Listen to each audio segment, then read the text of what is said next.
Hey, what's up, YouTubers and folks from across the world? Actually, I hope this helps you. I have a little chipping tip for you. If you're anything like me, you're terrible at chipping, or maybe you're just looking for a little something to get your game tweaked and a little bit better.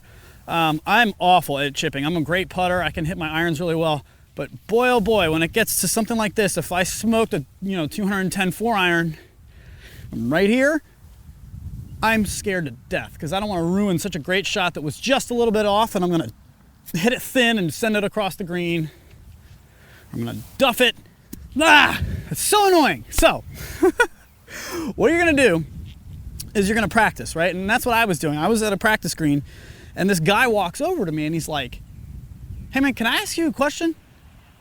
And the question he asked me completely changed my whole approach and everything. My contact has been so much better. So I figured, man, I really have to share this with anybody who wants any kind of help with this. If you're anything like me, this totally changed my game.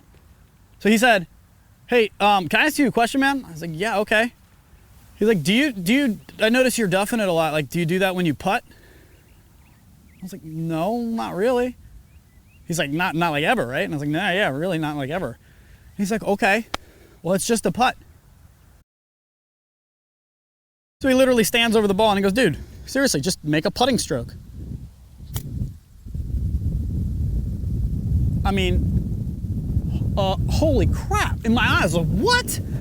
Okay, time out. So I stood over and I did it, and that's exactly what happened. And the whole thing is, guys, I think you're trying to overcompensate what you really need to do. Look at this. The club face, just like if they're iron shots, it's on an angle. Okay, even when it sits on the ground, it's on an angle. So you don't have to do anything. Even if I just drag it across the ground, look what happens. The ball goes in the air.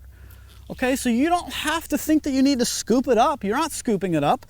You're literally just getting the club face back to where it was when you started your backswing. And the way you do that is envision a putt. For me, that really helped. I was like, "Dude, holy crap, you just changed my game." He said, "All right, well, I got one more thing for you if you really want it."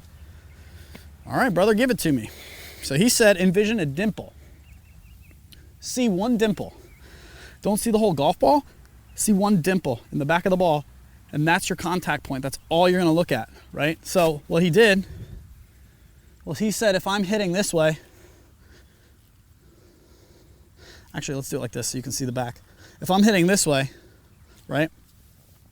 He wanted me to see one dimple in the golf ball right here. And that was the only thing that I was supposed to look at while I went through my swing. If you can do that, it'll dial you in for your point of contact and just help you get all the more clean with your contact, right? So, okay, now the only other thing you have to think about is your wrists, right? Just like in my putting tutorial, if you saw that, we talked about how you need to have one mechanism working together. You can't have any break here, and you certainly can't have any break here. Well, same definitely goes for chipping. If you are doing this at all, it is over. Okay, good luck, just stop. Put a wrist brace on and give yourself that feel of going straight. If you can do that, Jordan Spieth says that he wants to feel his wrist straight all the way through. So if that's what he's doing, he's not breaking any here, right? So if you can really get that down with your muscle memory and make a putt, oh man, look at that. It just works every time. All right, so I want you to get your muscle memory down with envisioning that one dimple in the back of the ball, keeping the club face, again, behind your hands. It's gotta be. So that's why you put your ball right in the back of your stance and keep your hands behind, or in here, keep the club face behind your hands. It's gotta be I'm about 6 to 8 inches behind. And then when you practice getting through it, you cannot break. And you'll know it because your club face will come in front of your hands. Can't have it. So keep it here. Make sure you maintain a flat wrist and just make a putt, guys. Boom, it's that easy. In fact, I feel like I even came a little forward there. Better, there it is. I'm sitting there pretty for the entire round. Hopefully this helps you guys shave a few strokes off your games.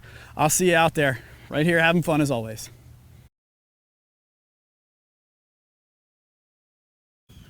I'm all done, man.